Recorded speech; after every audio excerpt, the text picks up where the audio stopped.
Então nós vamos abrir as nossas Bíblias e eu quero pensar sobre o tema quando a glória do Senhor encheu a casa de Deus.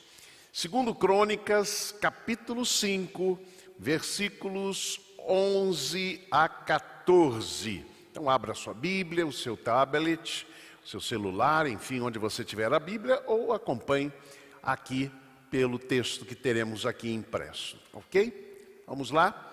E sucedeu que saindo os sacerdotes do santuário, porque todos os sacerdotes que ali se acharam, se santificaram sem respeitarem as suas turmas, os seus turnos, as suas agendas. E todos os levitas que eram músicos, todos eles ficaram a leste do altar, vestidos de linho fino, tocando símbolos, harpas e liras, e os acompanhavam 120 sacerdotes tocando cornetas. E aconteceu que quando eles uniformemente tocavam as trombetas e cantavam para fazerem ouvir uma só voz, bendizendo e louvando ao Senhor, e levantando eles a voz com trombetas, símbolos e outros instrumentos musicais, louvando ao Senhor e dando-lhe graças, dizendo: porque Ele é bom, porque a sua benignidade dura para sempre. Então a casa se encheu de uma nuvem, a saber, a casa do Senhor. E os sacerdotes não podiam permanecer em pé para ministrar por causa da nuvem, porque a glória do Senhor encheu a casa de Deus. Deus aplica em nossos corações a sua palavra.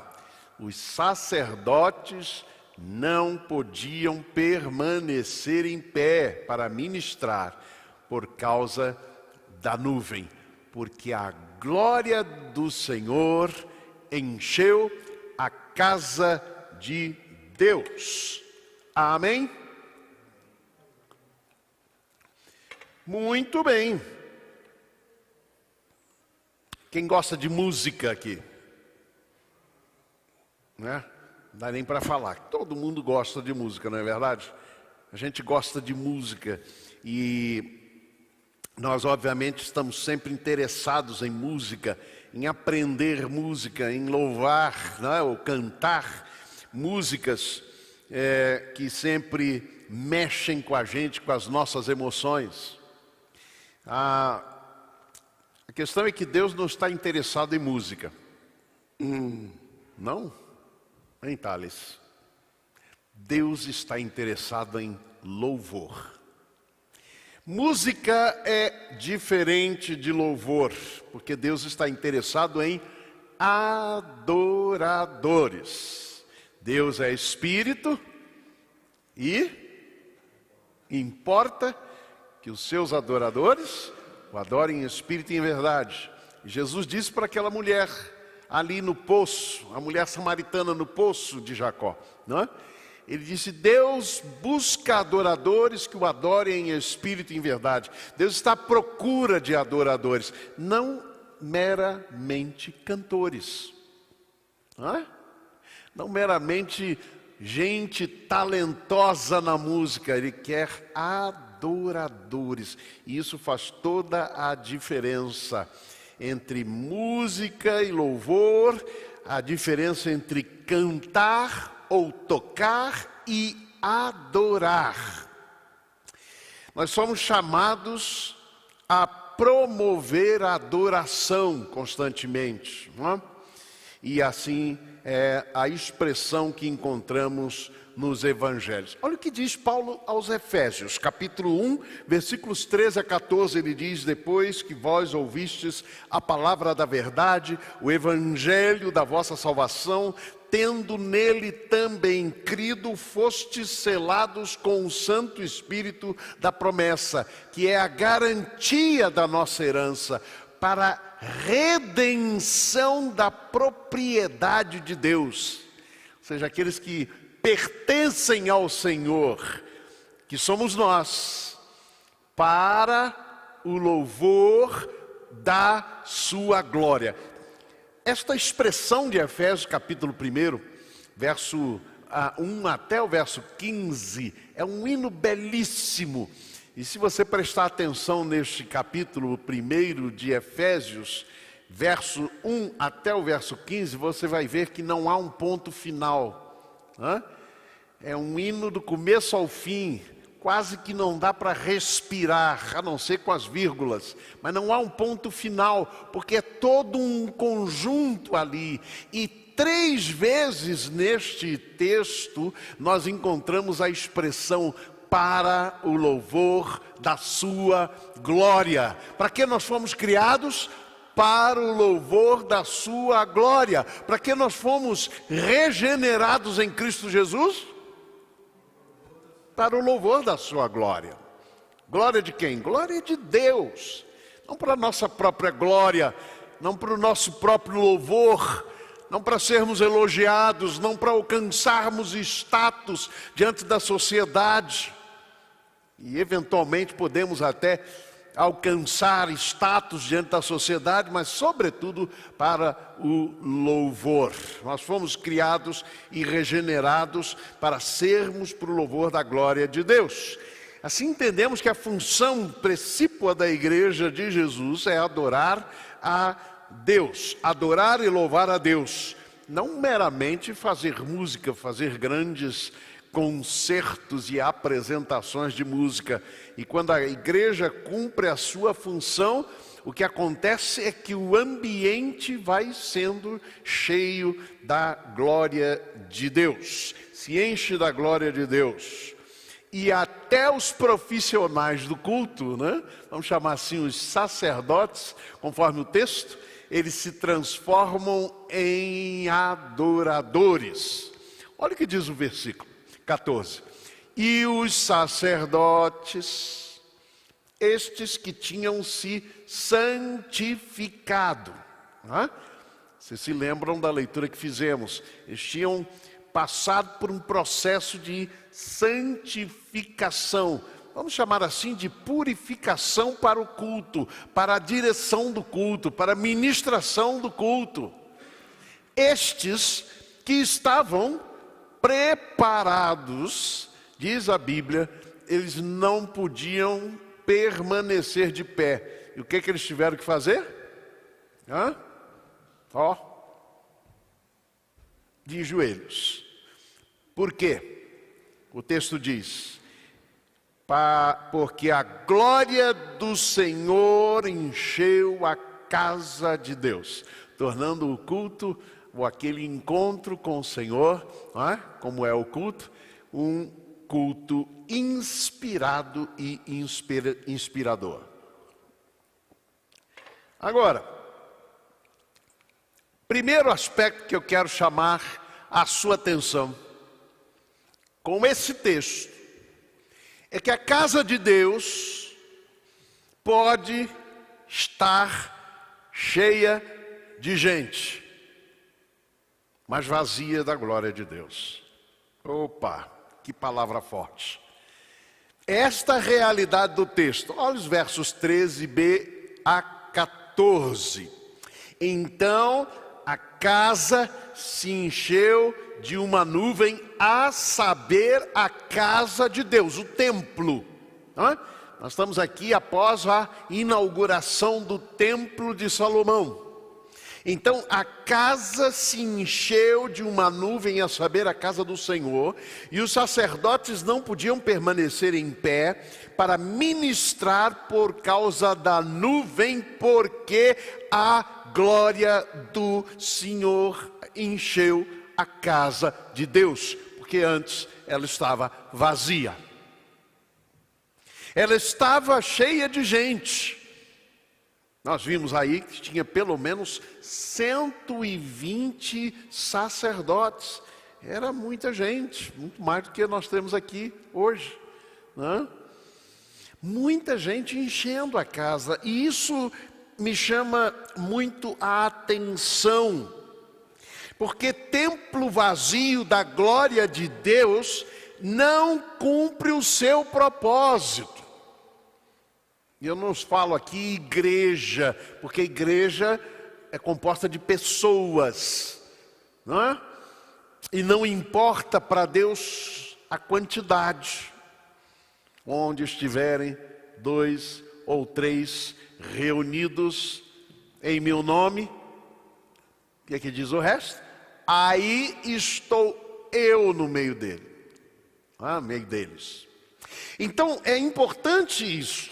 Templo vazio, prédio vazio da glória de Deus não cumpre o seu propósito.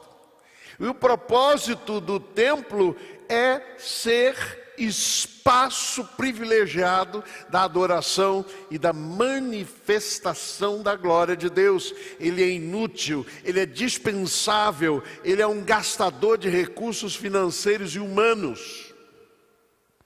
Alguns anos atrás eu li de um grande templo, eu não vou identificar com muitos detalhes, mas um grande templo foi erguido em São Paulo, com 100 mil metros quadrados de obra, 680 milhões de reais foram gastos naquele templo, não é? E o curioso é quando a gente anuncia, né, Jesus está voltando, aí a gente gasta milhões para construir um templo. Para mim é um pouco difícil de entender. Mas a grande pergunta é: este templo que custou esse recurso todo, que tem tantas coisas envolvidas ali, simbólicas, etc., ele está cheio da glória de Deus? Está cheio de pessoas, com certeza, não? Eu não sei a capacidade daquele templo ali, mas com certeza está cheio, está lotado de gente. A gente que concorre àquele local até por curiosidade, até por turismo espiritual, digamos assim. Mas a grande pergunta é: está cheio da glória de Deus? E esse espaço pequeno aqui que nós temos, não chega aos pés deste templo que mencionei, ele cumpre a sua função? Ele está cheio da glória de Deus? Então é importante a gente ter essa percepção que a casa de Deus, ela pode estar até cheia de gente, ou com algumas pessoas, mas ela pode estar vazia da glória de Deus. Este é um alerta para todos nós. Em Marcos 13, versículos 1 a 11, a Bíblia conta que Jesus saía do templo ali em Jerusalém.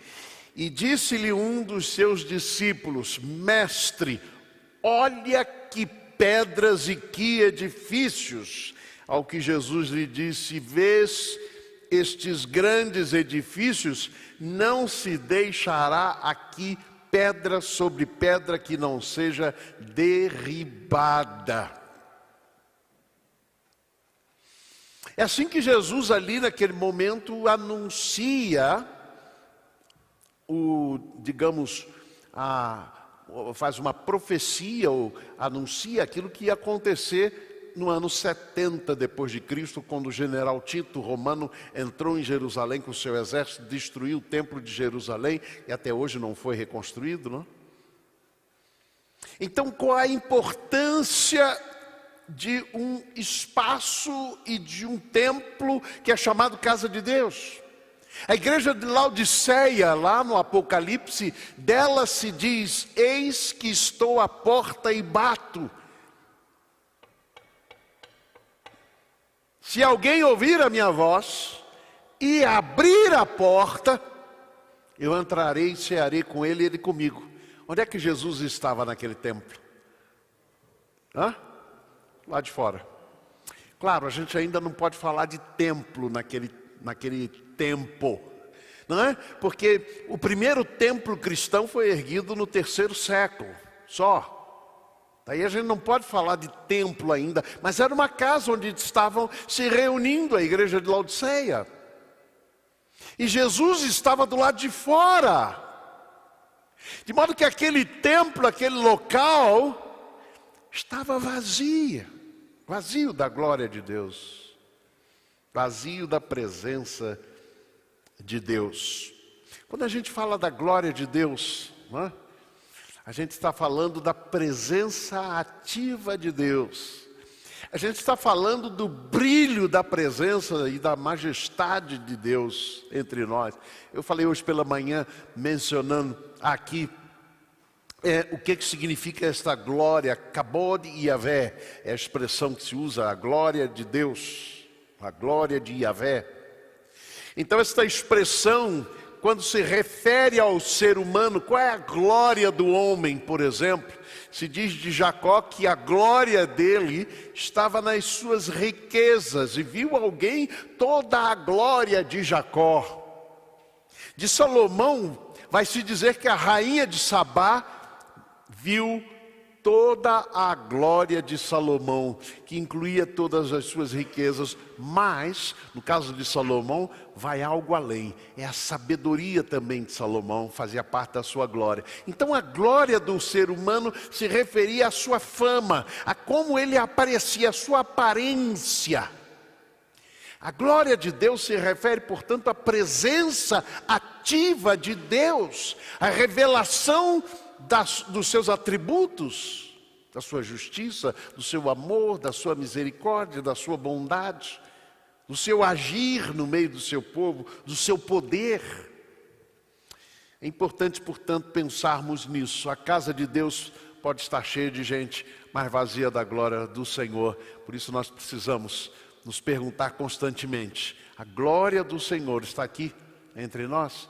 Segunda questão que trago para vocês, baseado nesse texto, é que a busca por santidade, por excelência e por unidade abrem a porta para a glória de Deus. Abrem a porta para a glória de Deus. Quem já foi a Israel vai se lembrar das visões, por exemplo, sobre o deserto, não é? Como o deserto, e 60% do território de Israel é ocupado por desertos, e de vez em quando você passa, tem aquele oásis, você tem um kibutz, você tem, enfim, uma plantação, não é? E Israel exporta alimentos para toda a Europa na época do inverno, vejam. Então ele transforma o deserto em bênção, em lugar de plantação, não é?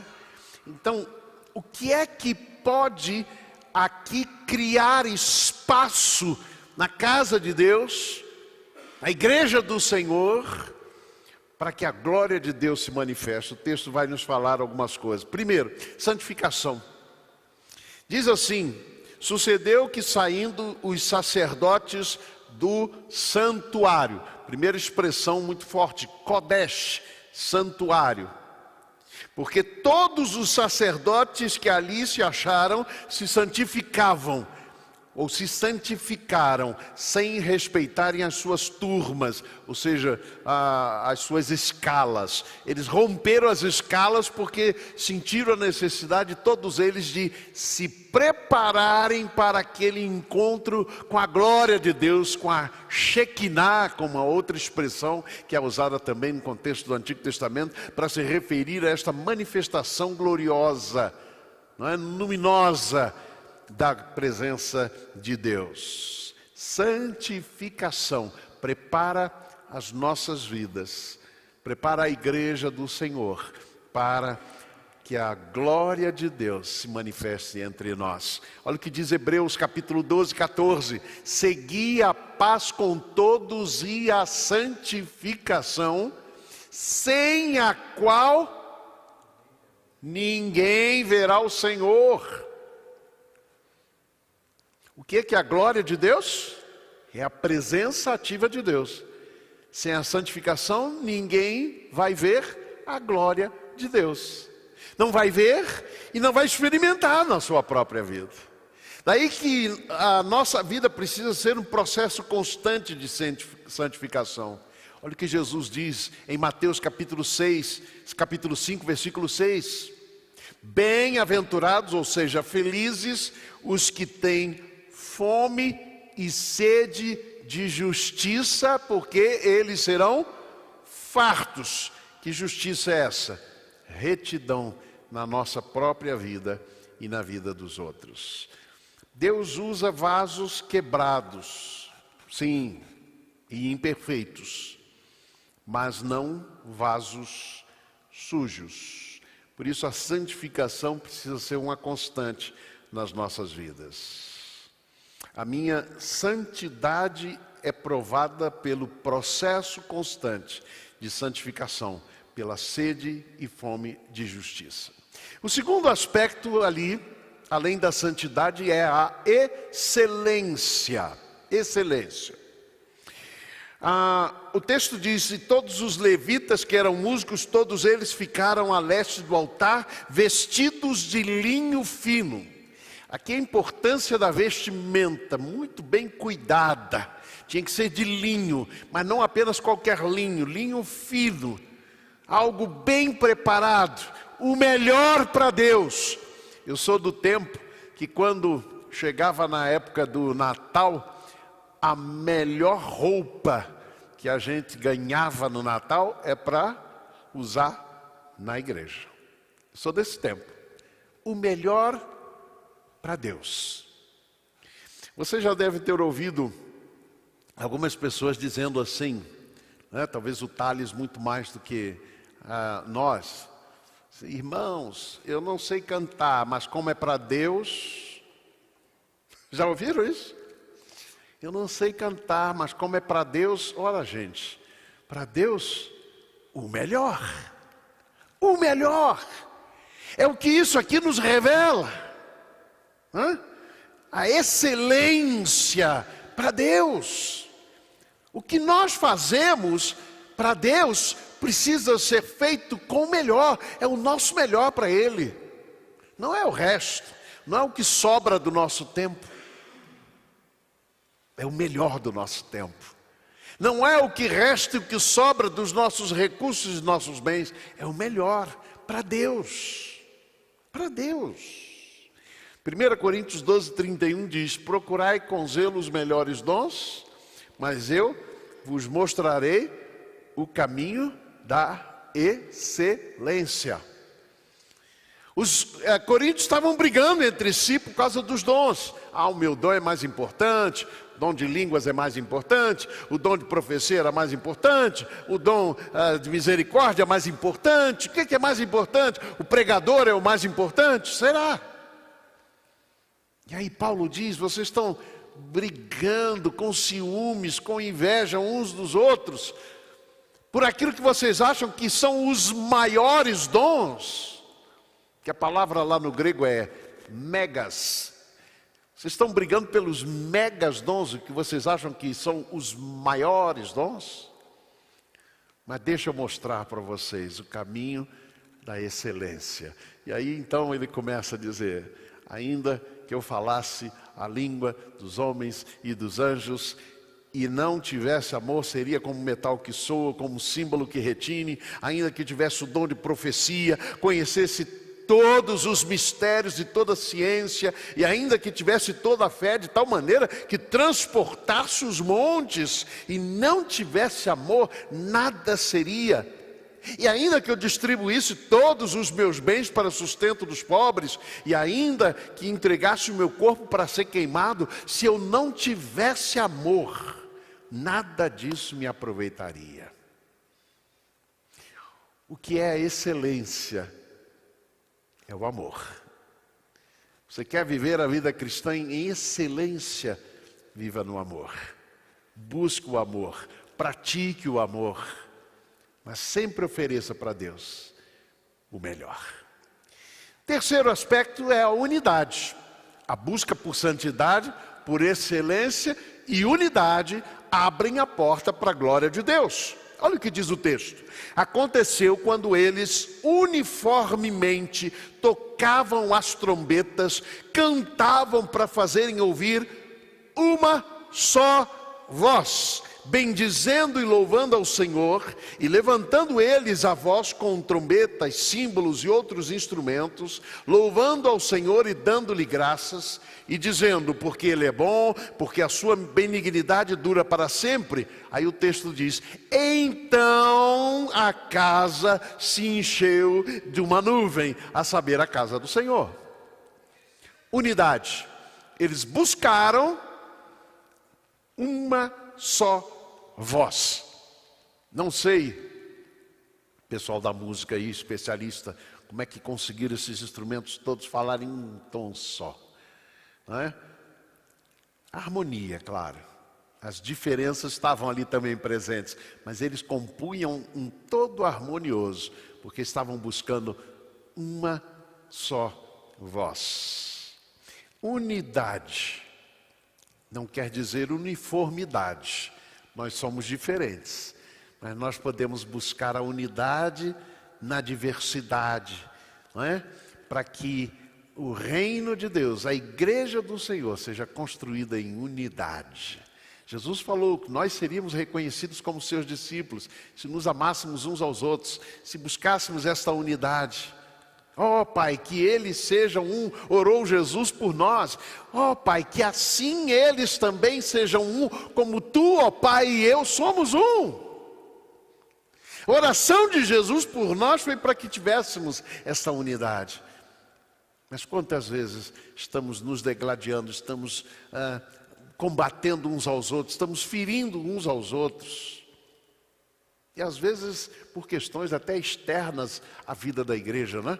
Questões política partidária, quanta briga, quanta desavença. Que coisa, irmãos. O povo de Deus precisa estar unido e buscar a unidade de propósito. Nós não estamos em guerra uns com os outros.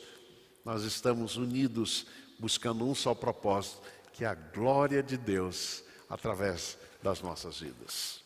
Último lugar, a glória de Deus deve nos colocar de joelhos. Olha o que o texto diz: os sacerdotes não podiam permanecer em pé para ministrar, por causa da nuvem, porque a glória do Senhor encheu a casa de Deus. A glória de Deus e não a glória do homem. É isso que a igreja precisa buscar e procurar. Não é a glória do pastor Josué, não é a glória de líderes da igreja, não é a glória do nome da igreja Batista da Graça, não. É a glória de Deus que buscamos. É a fama, né? Um dos sentidos da palavra glória, a fama de Deus no meio deste mundo. Colocou os sacerdotes de joelhos, aqueles que tinham se santificado, aqueles que eram os profissionais do culto, aqueles que eram os principais líderes do culto, aqueles que estavam à frente da liderança. Estes não puderam permanecer de pé, porque a glória do Senhor se manifestou naquele lugar. A glória de Deus deve nos colocar de joelhos, porque quando estamos de joelhos diante de Deus, dizia querido pastor Heber Vasconcelos, não? O obreiro abençoador, que abençoou tantas das nossas vidas aqui. Né? Quando nós estivermos de joelhos diante de Deus, nós estaremos de pé diante do mundo. Só quando estivermos de joelhos diante de Deus. Quando for a glória do Senhor, aquela que nós buscamos, nos colocarmos e prostrarmos de joelhos. A tentação de Jesus, meditamos sobre ela alguns domingos atrás, em Mateus capítulo 4, versículo 5, diz a Bíblia: então o diabo o levou à cidade santa e colocou sobre o pináculo do templo e disse: lança-te daqui abaixo.